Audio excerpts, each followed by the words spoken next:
How's it going, guys? It's Deathmark here. Today I'm going to be talking through the roadmap and blog post that we just got for Season 3 of Call of Duty Black Ops 6. As you guys can see, if you want to read this blog post for yourselves, guys, I will leave this link down in the description.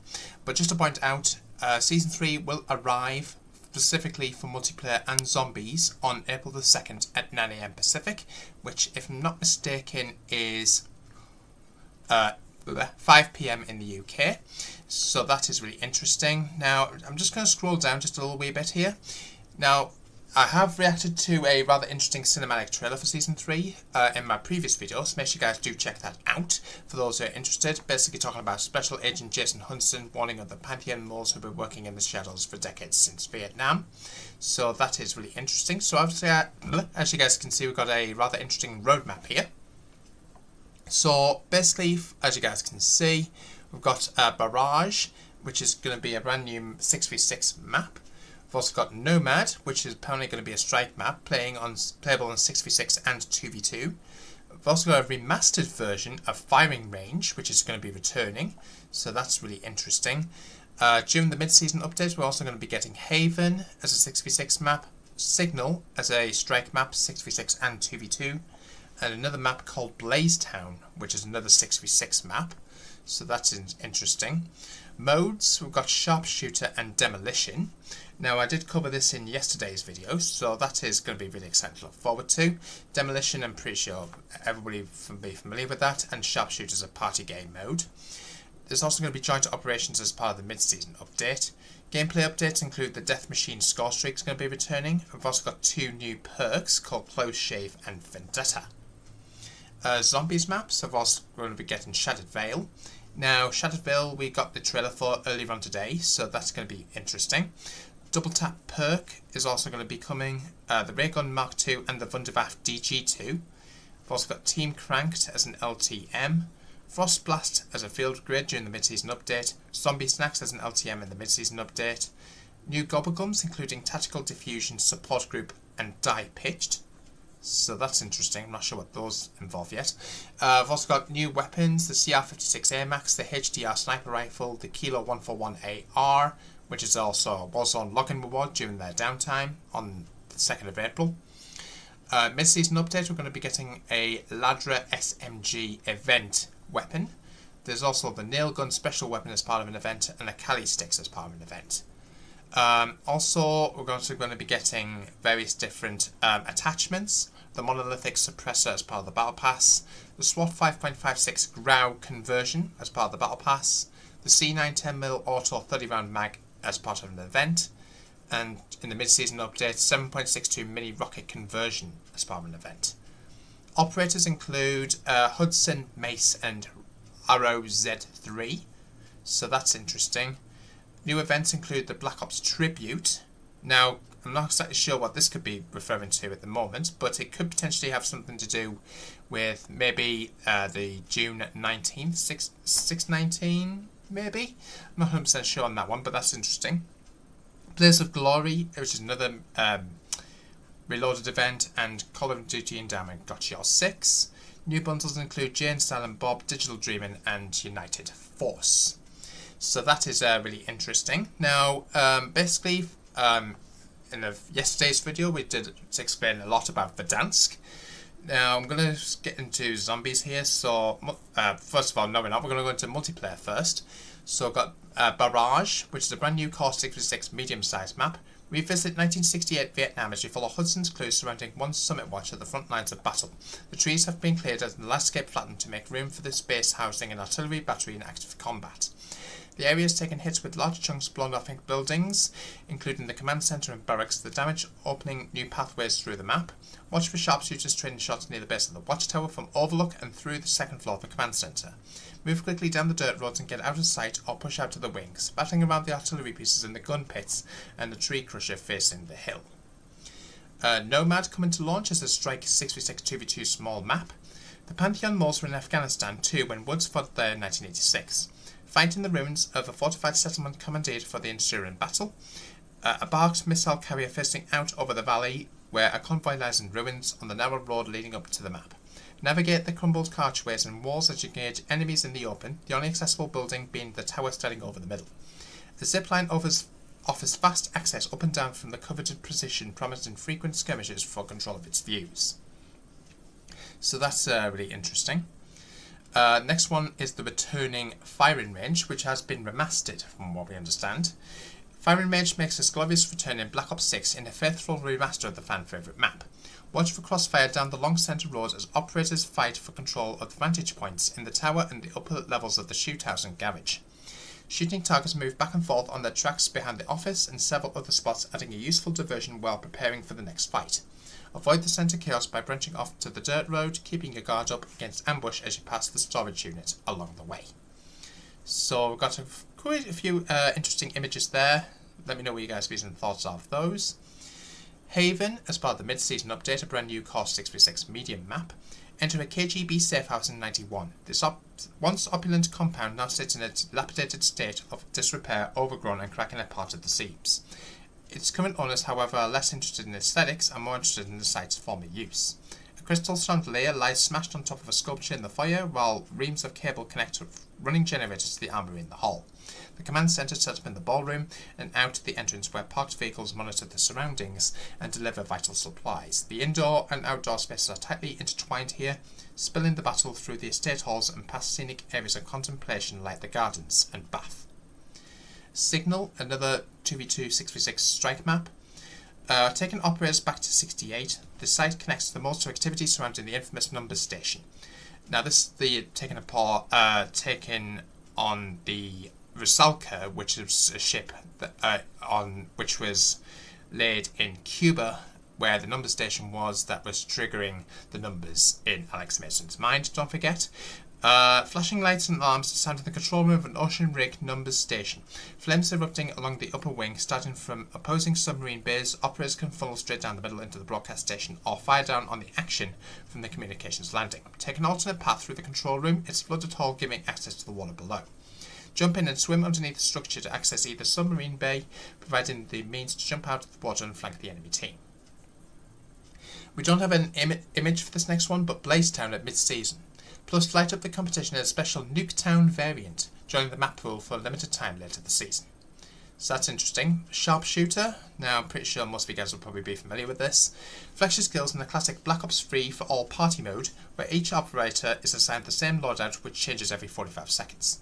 Each cycle introduces a new primary and secondary weapon, from scope snipers to akimbo pistols, plus a new dedicated melee weapon and tactical and lethal equipment. So that's interesting. So first elimination is increased movement speed, second elimination is reload speed, third elimination is sprint recovery, fourth elimination is increased aiming down the sight speed, and fifth elimination double the score for eliminating enemies. And so on and so forth. So that's interesting. Basically, keep up the streak going to unlock double score and make a run for the top 3. When you're taken out, respawn and build up those bonuses again. So you gotta adapt and win to win in that mode. Demolition, I'm pretty sure everyone's heard of this. Alternate between attacking and defending 2 bomb sites. The attacking team must destroy both bomb sites to win the round, getting a time bonus after detonating the first one. All attacking operators spawn with a bomb and respawns are active for both teams throughout the match. So basically you need to plant 2 bombs and plant bombs on both bomb sites to basically win the round. I think it's first to 6, I could be wrong on that. And the defenders have to obviously defend the bombs from being destroyed as such. So that's interesting. Joint operations, new limited time mode as part of the mid-season update. Leave the enemy in a smoke in this limited time mode that tests teams with a gauntlet of 5 core mode variants in a single match. Head stash for TDM, inhalation for domination, hotbox for hardpoint, very high target HVT, and munchies for kill confirmed. Cycle through all 5 modes under a variety of changing effects, including double health, low gravity, visual hallucinations, and third person point of view. So that is really interesting. New perks, Close Shave, which is a perk 1 slot perk. Enforcer, automatically use your dedicated melee attack when you perform a weapon butt attack. Simply tap the melee button to attack like the old days. And Vendetta, as part of a mid-season update, which is Recon for perk slot 2. On respawn, mark your kill's last known position for a short duration. Get a bonus score for eliminating the enemy. The Vigilance perk counters being marked by Vendetta. New score streak is the Death Machine for 825 score. So that's interesting. I'm pretty sure everyone's been familiar with that. Multiplayer ranked play coming to launch, so that's really cool. Can't wait to get some more ranked gameplay here on the channel. So as you guys can see, we've got various different ranked blueprints for like top 250, iridescent, diamond, crimson, platinum, gold, etc, etc. Large decals, a brand new weapon blueprint as well. Very, very interesting stuff. I think that one's for the AMS 85, the Pro issue, so that's going to be really interesting in there as well. Season 3 ranked player weapon blueprints, so that's going to be interesting. That includes the Jackal PDW SMG. Retroactive SR adjustments. There's also rejoin in progress, so you'll be able to rejoin ranked matches if you suddenly disconnect, so that's good. Shattered Veil. Now this is the brand new zombies map here, guys. That's really interesting. Now I have reacted to the zombies trailer in my previous video, so make sure you guys do check that out. Operation Save Max User Comms Team Handlers. Brave the horrors of Colton Hall and confront a tyrant in the next chapter of the Black Ops 6 Zombies narrative, launching at the start of Season 3. Sam Leames comes in anticipation of receiving the Sentinel artifact once the team successfully enters Colton Hall. Further guided by Ravenov, Peck and Strauss with extra assistance from Raptor 1, the crew must approach the synthetic mine promising the imminent return of Agent Samantha Maxis. Venture into the mist-laden grounds of this tumble-down mansion that rivals the size of Citadel de Mort, searching the conservatory for Redacted, the scene of fierce fighting at the Grand Foyer Redacted. All exploratory contents have been redacted by request of Project Janus. Fair enough. A new enemy has been sighted, which is the Elder Disciple. So basically, it looks like I've had a look at the trailer, and actually he is able to gain electricity around him. So it works the exact same way as the Disciple does. The only difference being, apparently he can rapidly transform into a Doppelgast or other sinister form, which is a bit worrying. That's really interesting though. We've also got toxic zombies that can deal like toxic damage, I'm guessing, in the form of like toxic bombs and stuff like that, so that's really interesting to keep an eye out for. The new wonder weapon is the Ray Gun Mark II and various other variants apparently, so that is really interesting to see return into zombies for this specific map. Let's have a look here. It's got 3 new variants, provided you've redacted, presumably maybe use like the, what's the one I'm looking for, the upgrade machine, or pack a bunch. You can experiment with additional 3 variants of the Ray Gun Mark II. So the Mark II W, offering similar bullet patterns to a submachine gun, which is rather interesting.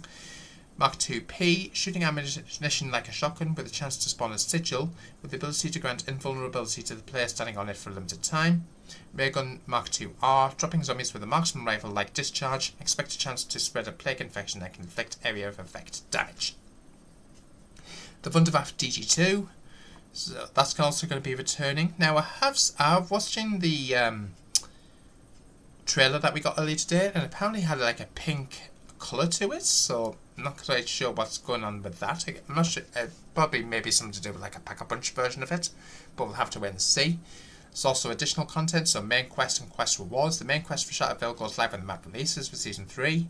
Complete the main quest to earn the Fidelity Operator skin for Carver, which is this one here. Animated calling card of 5000 XP. Players who complete the main quest before a directed mode arrives, most likely in the Reloaded update for Shatterville, also a unique calling card variant. Microwave Trap, burst zombies with microwaves for a mere 750 essence. Dark Ether Field Generator to solve zombies with Dark Ether energy and a static field that zaps anything that passes through it. Lore and Intel dig deep into the history of Colton Hall and other laws related to Shatterville with intel in the form of audio logs, documents, artifacts discovered throughout the map. Additional perk color including Double Tap, so that's interesting there. So Double Tap, I think if I'm not mistaken, is increased damage. Dramatic increase in weapons fire rate. Sorry. Research the iconic perk for power enhancements like an even faster fire rate and a chance to inflict double damage. Yeah, that's more or less what I was thinking it was. Double Jeopardy, augments, double impact, double standard. Minor augments include double time, increasing fire rate. Double or nothing, have to do double damage, will also have a chance to do nothing at all. Double play, that's interesting. New Gobblegums, tactical fusion disables the next nuke power-up explosion to activate, and everyone gives everyone 2000 essence instead, which is cool. Support group, gobble up the Stacy Gobblegum to acquire the ARCXD, Mangler Cannon, Sentry Gun, and Mutant Injection support items. and high-pitched. Zombies have high-pitched voices and last 3 minutes. Like, who wouldn't want to use that? That's interesting. Death Machine's going to be coming back as part of an event reward for 1750 salvage. It's going to be equipable using the crafting table. Powerful machine gun with a fast fire rate, high penetration, and large mag. Very, very interesting. And it's going to be part of the Black Ops Tribute event. So that's really interesting. Team Cranked coming at the launch window. So you have to basically get zombie eliminations within the 30-second time frame. So that's really interesting. Following abilities to keep the timer from hitting zeros using Time Stopper. Temporarily pause the crank timer for all teammates. All operators begin the match with the Time Stopper field upgrade equipped. Time extended. Grab this rare power up to add a small amount to the maximum time allowed. New LTM and field upgrade as part of the mid-season update. Plus, whet your appetite with the Zombie Snacks LTM arriving later in the season, and put a chill on the undead using the Frost Blast field upgrade. So, very, very interesting stuff there. Let me know what you guys' views and opinions are of that in the comments box down below. Also got a look here at the Kilo 141. Now, the only way to get this for free as such, or get this upon launch of Season 3, is to basically access Warzone during the downtime, which is on April the 2nd. So if you log into Warzone on April the 2nd, during the time that the Warzone is currently, Warzone will eventually go down for upgrades, basically that's the best time to basically unlock that weapon for free as such. Aside from that, the only way to get through is the armory. So that's really interesting there. Fully automatic AR with an ergonomic design that improves handling and a steady fire rate. Kilo 141 is back and is ready to tear up across multiplayer and Warzone. There you guys can see. The players will automatically unlock the Kilo 141 for use in Black Ops 6 and Warzone after logging into the Call of Duty Warzone at the launch of Season 3. The CR56 AMAX as part of the Page 6 HV tier reward. Lightweight 7.62 39mm full auto AR is compact and powerful. So combining high damage hits with a fast fire rate and good handling. So just to point that out. So I can't wait for that to come back. We are expecting the HDR to also return at launch for Season 3. Can't speak. Veterans of Verdansk know the power of the HDR and the havoc a sniper can effect with it. High station and high vantage points like the infamous airport control tower. I'm pretty sure everyone's familiar with that. The Kali sticks, which will return as a melee weapon as part of an event. So that's interesting. We've also got a look here at the Ladra, which is a mid-season weapon. We don't think we've got much information on that, but apparently it's a full auto SMG with extreme rate of fire, excellent range and low recoil. Now I'm not familiar with that weapon, but it looks pretty cool. I think it might be a take on the OTS-9, don't quote me on that. SMG as an event reward, so we'll have to keep an eye out for that one. Another special weapon is the nail gun. Now we have seen iterations of that in the previous Black Ops games. I think it may have been in Cold War, but I'll have to double check on that. But that's interesting. New weapon attachments, I briefly went on this, is the monolithic suppressor. So that's pretty cool there. We've also got a look here at, here we go, the monolithic suppressor. We've got a look at the SWAT 5.6 Grau conversion. C910mm auto 30 round mag there, and the Goblin Mark II mini rocket conversion. We've also got descriptions for each there. Base blueprint swap. Base weapons, you can only change the skin of the base weapon, not the attachment. And for blueprints, you can customize the skin with other existing attachments. So that is really interesting. Camo hub. This new interface section is planned to be added shortly after launch, available in the Barracks Challenges menu. Allows you to view the challenges you need to complete to unlock the weapon camos in a single location, with weapons sorted by furthest camo unlocked. Okay, that's fair enough. Event to return to Verdansk, April 3rd to the 15th. 20 total rewards altogether, including instant unlocks for new and veteran players and the Kali Sticks melee weapon. So that'll be the event for the Kali Sticks there. I've also got a look at the Black Ops Tribute from April 17th to May 1st, which includes the Death Machine Score Streak, Nail Gun Special Weapon, Close Shave Perk, and the Thermite Lethal. See, I'm not sure what the purpose is behind the Black Ops Tribute one, but that's really interesting. Join us as we celebrate Black Ops in the Black Ops Tribute event. Earn XP in any mode to progress the event and earn Black Ops themed rewards. Fair enough. Season 3 Battle Pass and Black Cell. I'm pretty sure everyone's too familiar with that. New Miss, Opera, Miss, Black Cell, Miss skin for those who purchase Black Cell. Day 1's Legendary Weapon Sticker, package received finishing move, marbled Legendary Blueprint for the SOG SMG. So that's interesting. Black Cell offerings, you get the typical stuff there, so that's really interesting. Martial Arts emote, Energy Siphon Mastercraft Blueprint for the XM4, Goodest Boy Companion finishing move, Black Cell clan tag, and the ROZ3 Black Cell operator, which is this individual here. So very, very interesting. I am expecting the Black Cell trailer to be coming closer to the launch of Season 3. New extra daily challenges. There will be stackable XP boost for Black Cell. So that's really interesting with a permanent 10% player and weapon XP loyalty bonus, which is pretty cool. Operators, we've got R0Z3 for Black Cell Crimson 1 at launch, which is an instant reward. Returns to claim her status as top Black Cell operative working in Verdansk. Hudson as part of the Rogue Black Ops team, which is a Battle Pass reward on HV2. HVT, and it's on page 2 of the Battle Pass. I've also got a look here at Mace, which is returning as well. John Black Ops is also holding the nail gun there, so that's really interesting. Jin Silent Bob bundles, which is really interesting as well. So I want to know what you guys' views and opinions are of this. Let me know in the comments box down below. Hope you guys are all excited. If you are, smash the thumbs up button, like, comment, subscribe, hit the notification bell. I'll see you in the next one. Peace out.